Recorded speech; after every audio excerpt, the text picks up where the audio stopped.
Hi, I'm Steve Adubato. Welcome to another compelling program. By the way, I'm not sure when this is going to air, but you can see it's a new look, it's a new feel, it's a new location. But once again, we have the president of Berkeley College, Michael Smith. Michael, how you doing? You're in your studio. You're in your office, I can tell. We don't know where we are these days, but it's great to be in the office and looking forward to having all our students back on campus real soon and all our workforce back here and getting back to whatever the next normal is going to be.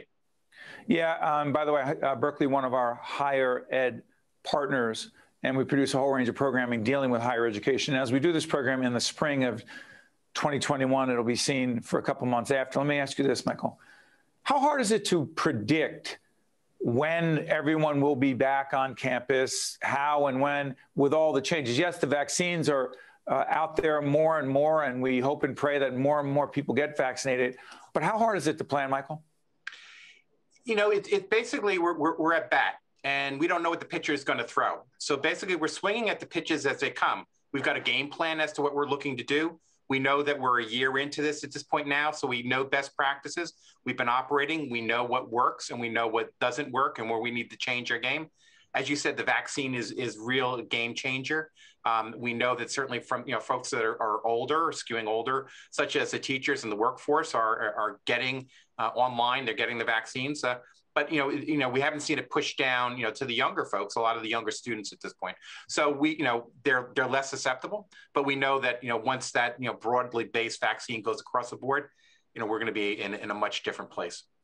Michael, let me ask you this: vaccine distribution. As we do this program, we've done so much on vaccine distribution, vaccine awareness. People see the website up about vaccine, what you need to know, COVID-19, what you need to know. But let me ask you this.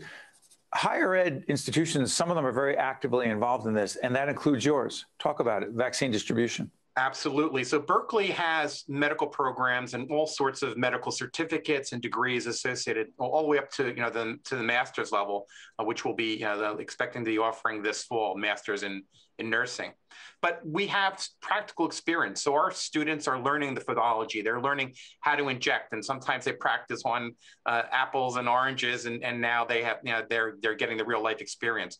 So we have over 40 students and staff who are volunteering at a drive-up center in Clifton, providing vaccine to people. So it's part of that workforce that gets it out there with practical real world experience. And that's really where the value of education is these days. There's a great opportunities to learn online, and some institutions are doing it really, really well. But it's hard to replace that hands-on experience. So go back to the nursing piece, Michael. You and I have had so many conversations about curriculum and education, and I've been honored to come and provide a series of guest lectures on leadership at Berkeley with your students. But what I'm curious about is the impact of COVID on the profession of nursing, A, and B, on the curriculum in an advanced program, a master's program, right, in nursing? Well, right, how does it change? Go ahead, I'm sorry. So you nailed it exactly. I mean, first of all, we're very appreciative of the fact that you do come on campus and our students have a great experience when they hear you talk about leadership. You're speaking, you're a very passionate speaker. You speak from the heart, and it's very meaningful for our students. So we love when you come on campus and speak. So thank you. The reality is that nursing, we know from a demand perspective, is that nursing is a physical job, and you're going to need someone to do it. It's not a job that's going to be sent over to seed. It's not going to be an app that takes care of it. It's going to be a hands-on profession. We know that from an aging and from a census perspective, that the current workforce of nurses out there are aging out, and they're going to be retiring. The demand will be far greater than the supply. So Berkeley is stepping into the space, has been in the space, and providing real-world training for our students to be successful. Students come out of these programs, they get hired right away, and they have a very meaningful career. And it's important. We know, if we've never appreciated the full value of the importance of healthcare, take a look at the last year and what it means to us and our families. Michael, real quick, do you find that there are more or less people wanting to go into nursing? There are more people who want to go into nursing at this point. I mean, the challenge is that it's having the requisite academic abilities and skills to be able to do the work. Not everyone can be a nurse. You need to have that those quantitative, those mathematical, those analytical skills to be able to do it and be able to go through a very, tough regimen of training. Because, when I go into a classroom, I ask my nursing students, I go in joking with them saying, who here is a C student?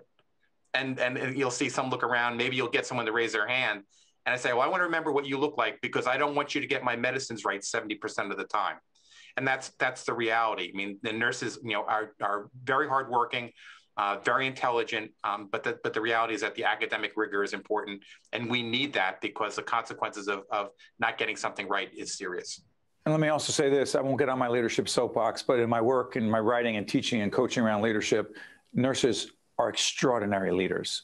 Let's put that out there. Michael, real quick before I let you go, the initiative, there's a task force on diversity, equity, and inclusion. Talk about it. What is it and why is it so important?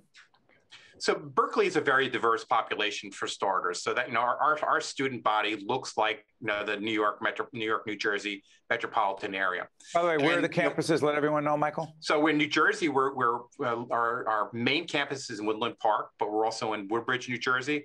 We're also in Paramus, and we're in Newark. And those are our New Jersey campuses. And New York? In New York, we're right in Midtown, right on 43rd Street, between Madison and 5th, and 41st between Madison and 5th, and up in White Plains, as well as a very, very robust online educational. We've been in the online space for over 22 years at this point, so we're probably one of the leaders and have the ability to flip the switch, probably as easy or better than anyone else in the metropolitan area based upon our history. Michael, real quick before I let you go, do the diversity, equity, and inclusion piece. Sure. So, we, certainly, and we've seen what happened over the summer and, sort of, the troubles and the travails that went out there and sort of the public voicing of unrest, which is important for people to express their voices.